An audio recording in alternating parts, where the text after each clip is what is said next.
Today I am going to be ranking all 5 Poppy Playtime chapters so far in the order of how much I like them. Even though I haven't played chapter 5 yet, I can probably rank it decently well just from like gameplay videos, a few reviews I've seen.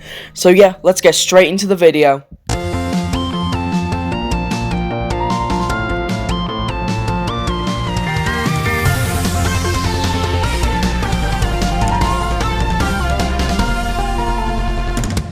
Hello everybody, it's Glowy and welcome back to another video. Today I am going to be giving you my ranking of the 5 Poppy Playtime chapters so far.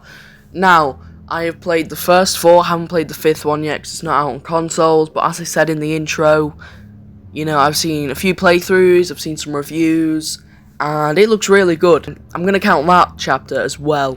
So yeah, let's just get straight into the ranking with number 5, which is chapter 1. You all saw this coming. Chapter 1's like 20 minutes long, something like that. Nothing much happens, okay? Huggy stalks you for 20 minutes and then decides to chase you. Not much. The chase scene is cool, I'm going to admit. Chase scene's great. Probably the best one they've done other than... No, I think that is the best one they've done in my opinion. It was really, really good. However, even though it was a really short chapter, there was still quite a lot of bugs in the chapter. Mainly Huggy Wuggy, which is kind of insane because he's like the only moving part in the entire chapter 1. But anyway, on to our next one, which is chapter 2. Now, you guys may argue, oh, but chapter 1 is better than chapter 2. I agree.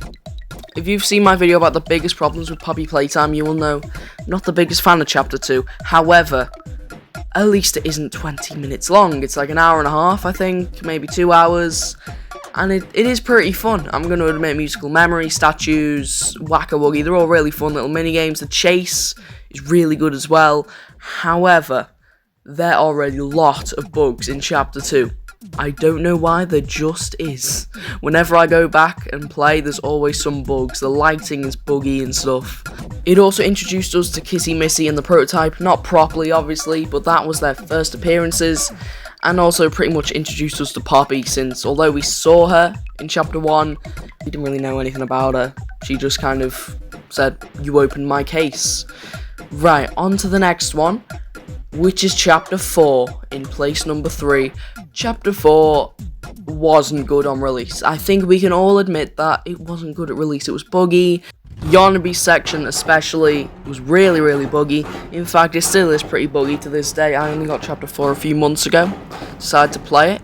And yeah, it was still buggy. He somehow kept getting into my hiding spots. Wouldn't let me hide sometimes. It was just really buggy sometimes, you know. But those were pretty much the only bugs I encountered. It's bug free these days, other than Yarnaby. So that's why it's so high up on the list. It's just amazing. You know, there's the Doctor, there's Dowie. Although I think Dowie was a really stupid twist villain. I really don't think he should have been a villain. Also the Doctor, I would have said, if I was just ranking the first 4 chapters, that he died too early. But if you've seen chapter 5, you'd know that he's still alive. So yeah, I think overall it's a really good chapter. A bit too many characters, and they were trying to juggle way too many villains at once. And yeah, on to pick number 2, which, by the way, remember I haven't played chapter 5 yet. Maybe I'll think differently about it when I've actually played it. I'm putting chapter 3 here. This is going to be controversial. But as I just said, you got to remember I haven't played chapter 5 yet. I'll leave a comment down below on the video on whether I still agree with this ranking once I play chapter 5. But I think chapter 3 should be here. It is amazing. I can't point out any problems with it at all. I mean, it's just amazing. It is actually scary. It's the first time they actually tried to be scary in these games. I mean, apparently chapter 4 was meant to be the scariest. I wasn't scared at all. Not once. But chapter 3 really upped the horror. The story was great about Catnap and Dog Day and Mr. Light. Their stories were very, very graphic.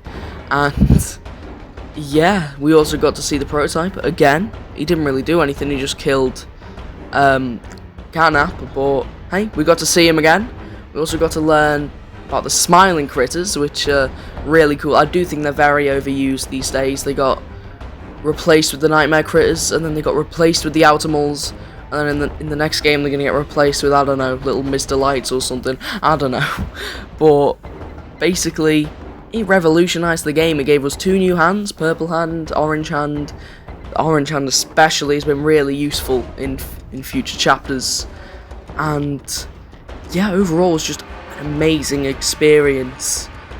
And now onto the number 1 spot, which you've probably figured out by now, is chapter 5. I haven't played it, but I can say it looks really, really fun. First of all, the prototype gets revealed. That's amazing. Huggy comes back for a pretty cool chase. Lily Lovebraids is a wasted character, I'm going to admit, but her story's pretty cool, I'm going to admit.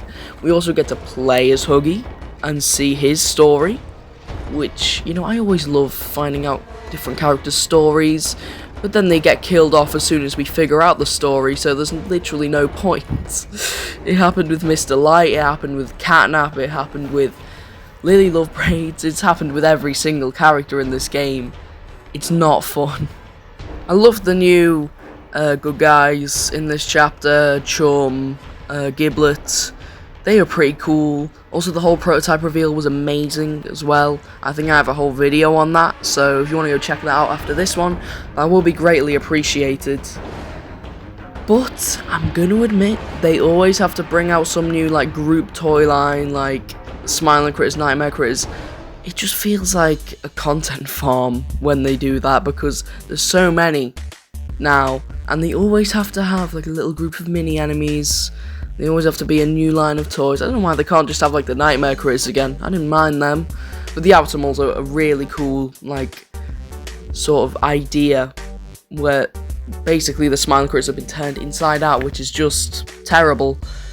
So yeah, I think that's my rankings of the chapters. I think it's pretty good. If you disagree at all, do let me know. I would like to know your thoughts and your rankings.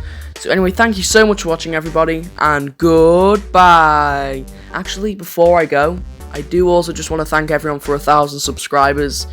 That is great. Also, make sure to hit subscribe as well, before I forget.